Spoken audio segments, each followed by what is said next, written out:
Good afternoon.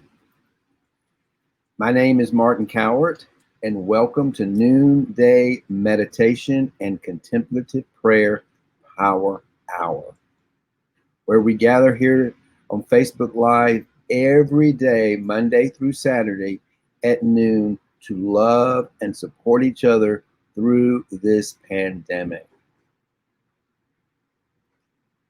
I'm just wondering,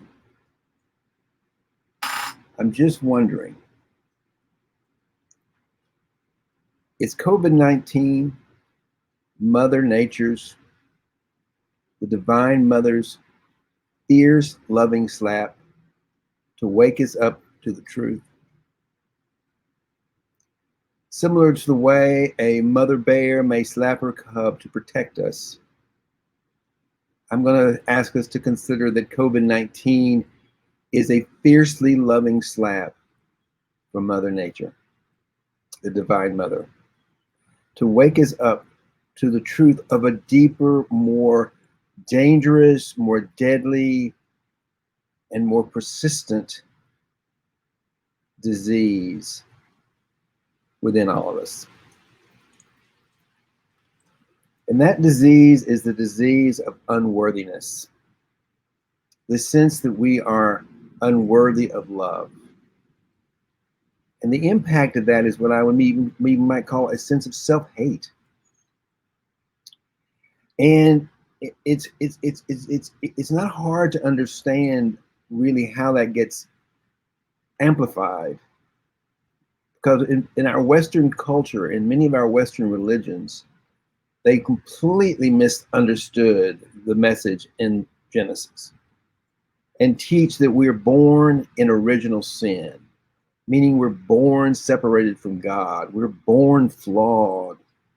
There's something wrong with us, and we need to do something, do some stuff, if you will. Hey, Courtney, good to see you here. Friend Michael Manley, great to see you here. We're talking about today a number of things, but I want to talk about maybe COVID-19 being Mother Nature's, the Divine Mother's divine slap to wake us up to the truth. The truth is we've grown up, particularly in the Western culture, in the Western world, with this notion that we're born sinners, we're born flawed, and consequently we're born with the notion that the world is flawed, and nothing could be further from the truth. But the problem with that is, if you're rooted in a flawed belief system of unworthiness and not enough and all, we spend our entire lives trying to prove value. We're trying to prove we're worthy and we look at things to do, and we measure our sense of worthiness by our money and our success and our friends. How many friends do we have? How many friends do we have on Facebook?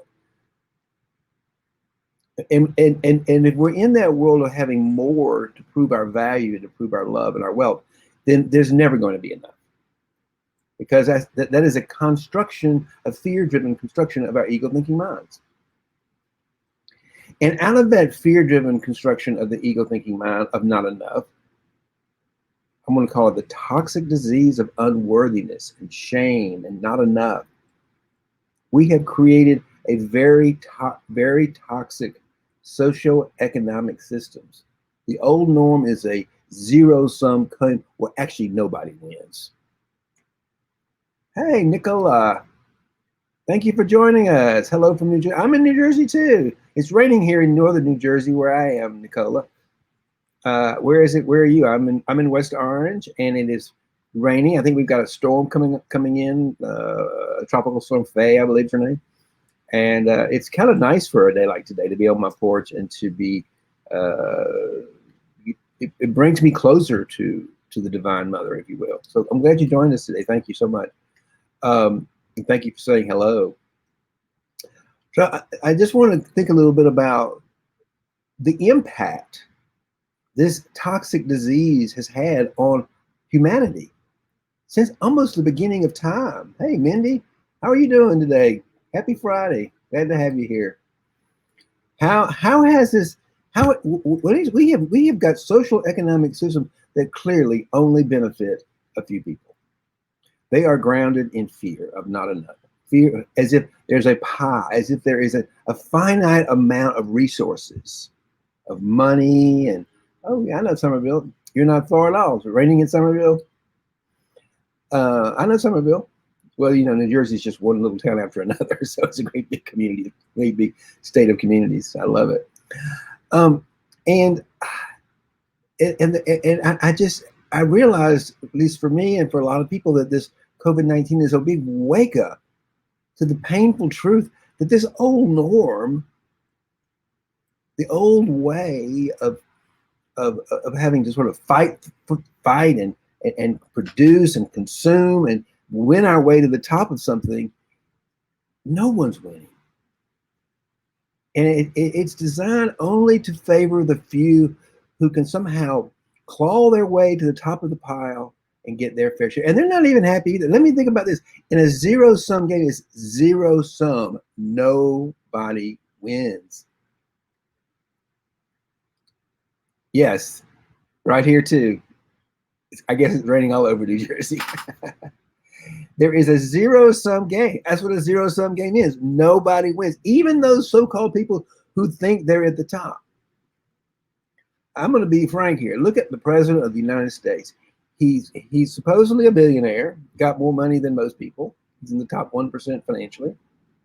He is in the most powerful position probably in the world. But when I look at him, I don't see a very happy person. I don't experience joy. And here he is, presumably at the top of the ladder. And I don't want to be at that ladder, on top of that ladder. I don't want to be him. I don't have any desire. Matter of fact, what he's taught me is that how much I don't want to be at the top of that ladder, because it's not even a real ladder. It's a fear-driven construction in our minds, grounded in some disease that tells us we're not good enough. Hey, cousin, how you doing, Mary Jo? Good to have you here today. Thank you for being with us. So what we do is now that we've realized that this is what's going on, you really can't heal from a toxic disease. You know, you might be feeling bad. You don't know why. But you're swimming in a toxic pool, and you don't even know the pool is toxic because you've been swimming in it for so long. You don't know that's what's causing the illness. You don't even know these socioeconomic systems that are grounded in these zero-sum games are so toxic because we've been living in them for so long. We've not even been aware that that's not the way it's supposed to be. Most of us think there really is a finite amount of money. A finite amount of wealth that's only for a few people. That is about the most ridiculous thing in the entire world when you stop and think about it. Money is created by adding value. Wealth is created by adding value, and we're all valuable. So if we're all of exchanging value with one another, there's an infinite supply of that. We can create more wealth than the world's ever known. Real wealth. Not just wealth for a few to enjoy simple pleasures, to please themselves and enjoy being better than others, all those kind of weird things that make you feel bad about yourself anyway. So we have a golden opportunity right now, a little window in time, if you will, if there is such a thing, to turn this game around, to create a win-win game, grounded in love and truth and prosperity, grounded in the truth of who we are. We are the divine mother. And the idea that you'd be born into sin, born in separation from God, is ridiculous. It's completely ungrounded in any kind of Christian theology, which is where the old notion comes from. The truth is, the divine incarnates herself through us as human beings, as little boys and girls. That's the whole purpose of the Christ child story. Christ is born in us. We are incarnate as humans.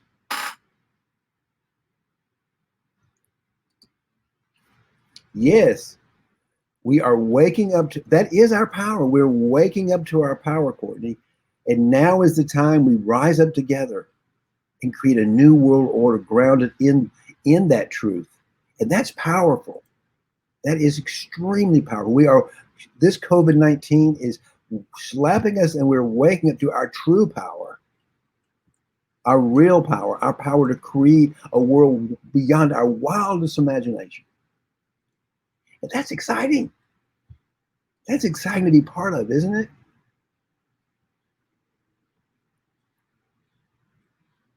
Be part of a movement that's changing the entire way we operate on the planet as a human species.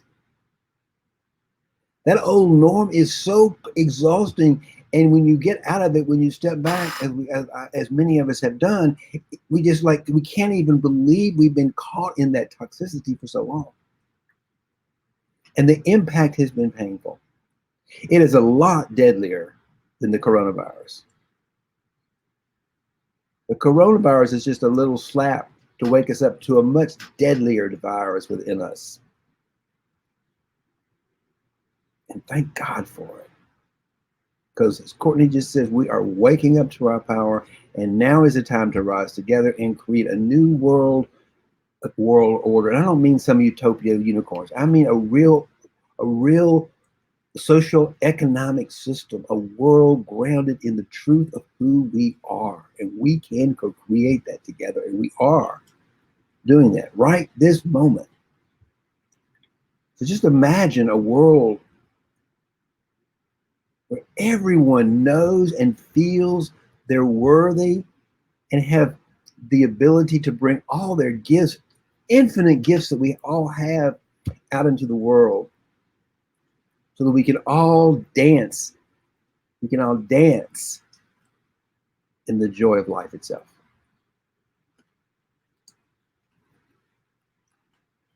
Yes, we all need the loving smack of a fierce mom sometimes to protect us, to get us out of our own way.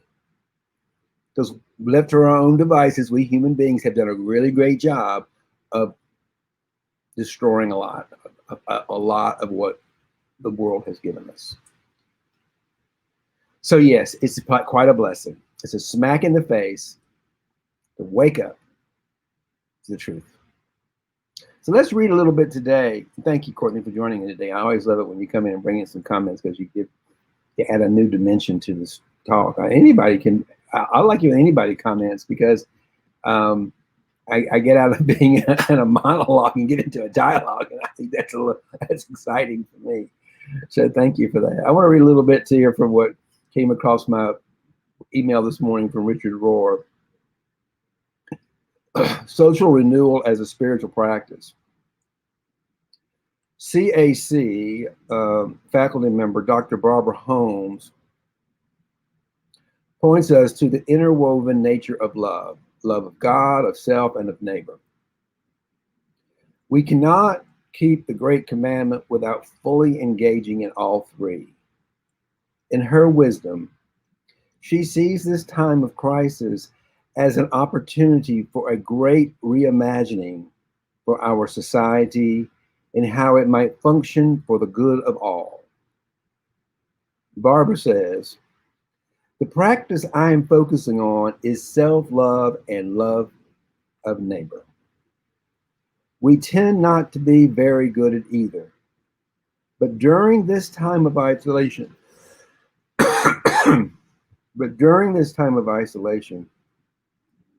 we have equal opportunities to rest and to heal and to love and be loved. Excuse me. For a spiritual practice that matters includes social renewal. Instead of blaming others about the state of our union, instead of blaming one political party or another, we actually can reflect on our own complicity and support of systems that abandoned the poor, warehoused our children in failing schools, and failed to provide adequate health care, even under normal circumstances. I'm going to read that again. I like what Barbara has to say. I love Barbara Holmes, by the way. Anyway, she's a wonderful teacher.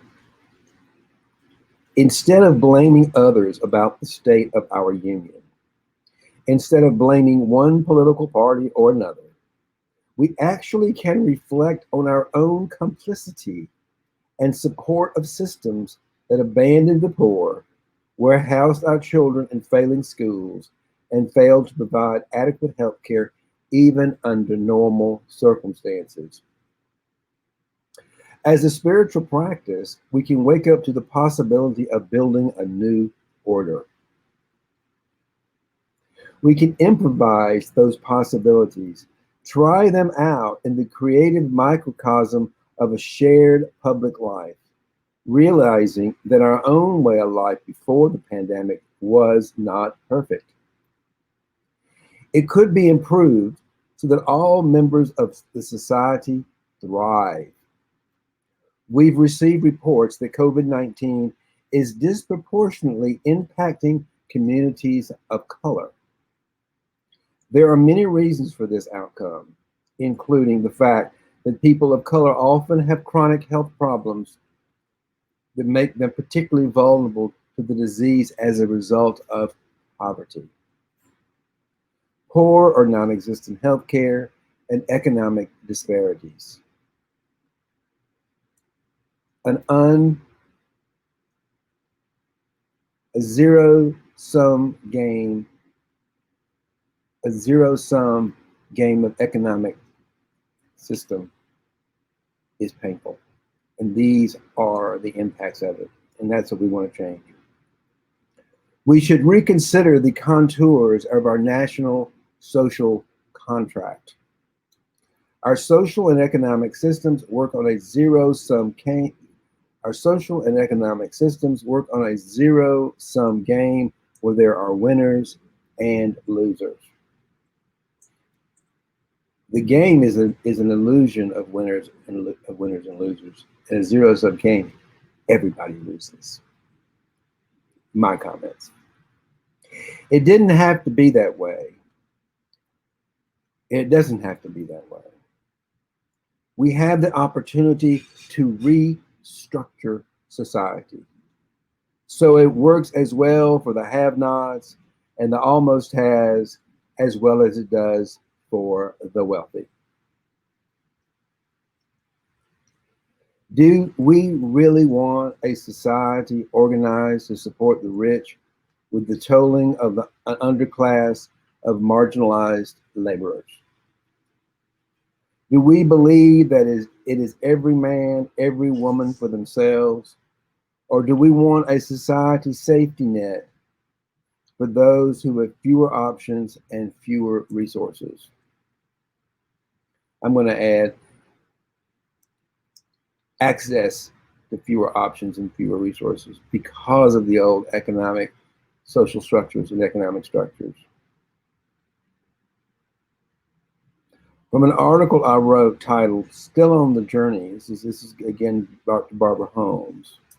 From an article I wrote titled "Still on the Journey," I believe that as a spiritual practice, we can imagine and create a political system responsive to the people and respectful of global neighbors, a health system that is comprehensive in scope and not profit-driven, an educational system shaped by innovation, improvisation, technology, and practicality.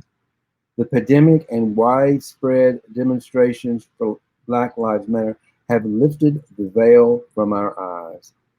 I'm going to read that again because I think that sums up, that just about sums it up.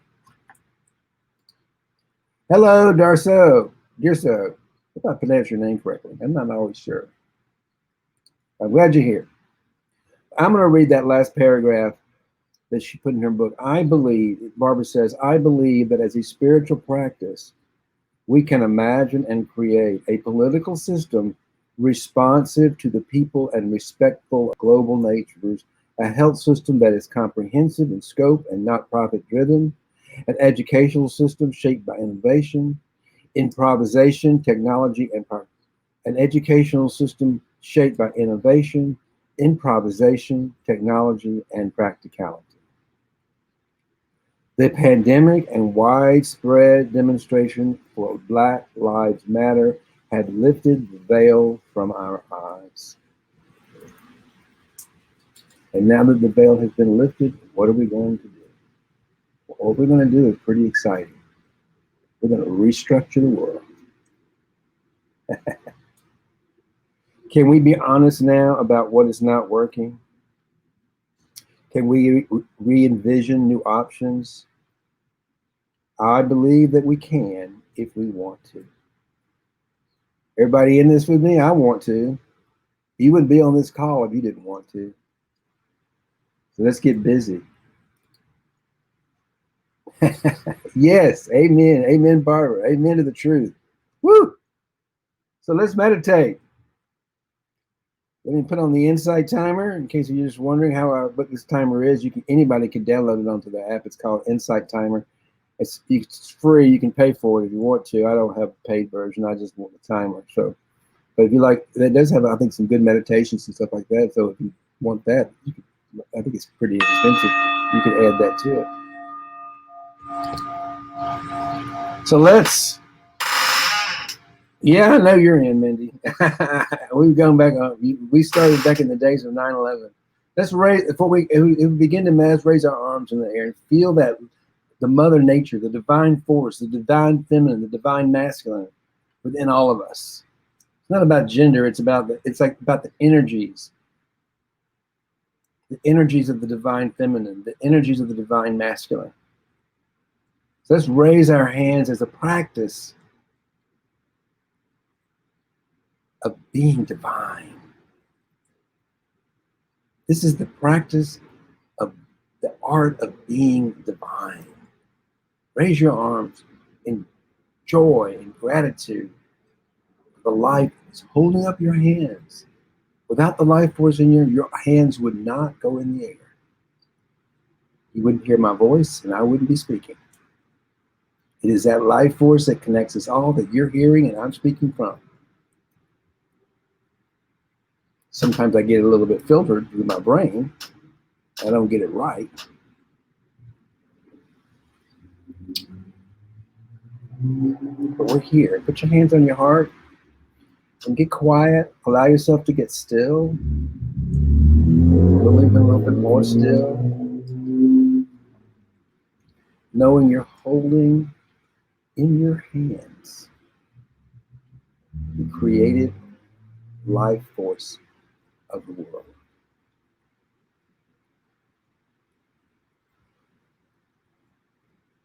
We are waking up to that truth, that greater power within us that can create anything. We all have infinite possibilities. So whatever limiting beliefs, opinions, and judgments you have about me and this world of God, let them go. Let them go and fall into a deeper truth that stillness within us. And know. Be still and know that I am God.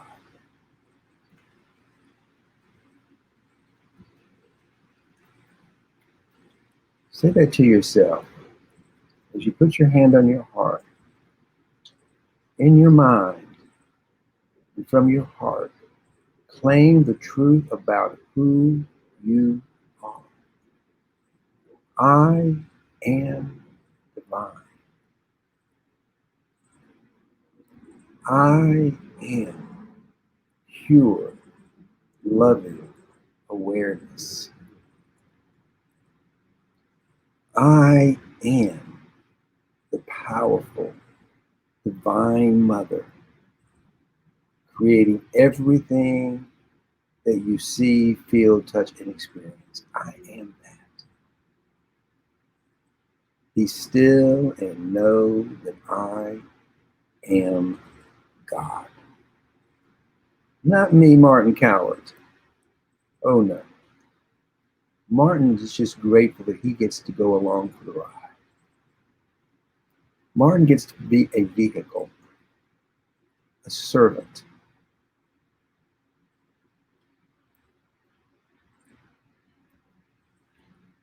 I am not me. I am not me. I am not me.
Welcome back.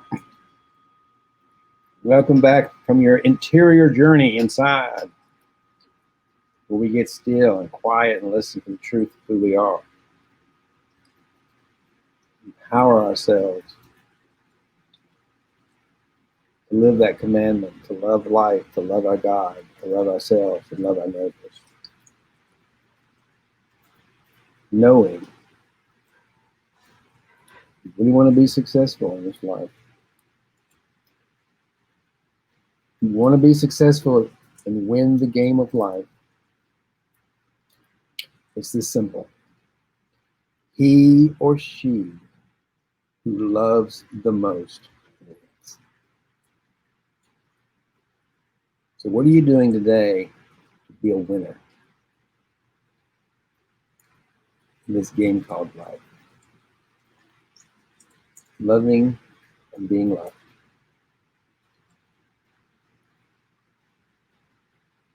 Anybody have any comments they want to add before we close up?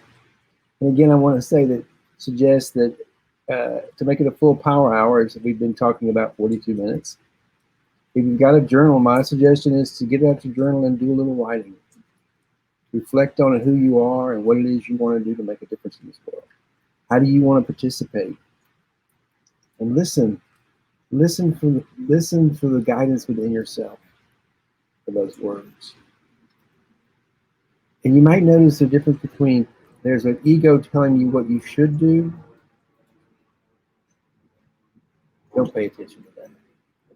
Instead, go deeper inside and do what your heart's telling you to do. That's what it's going to do. That's your power. Just trust it. When you find yourself creating a life beyond your wildest imagination,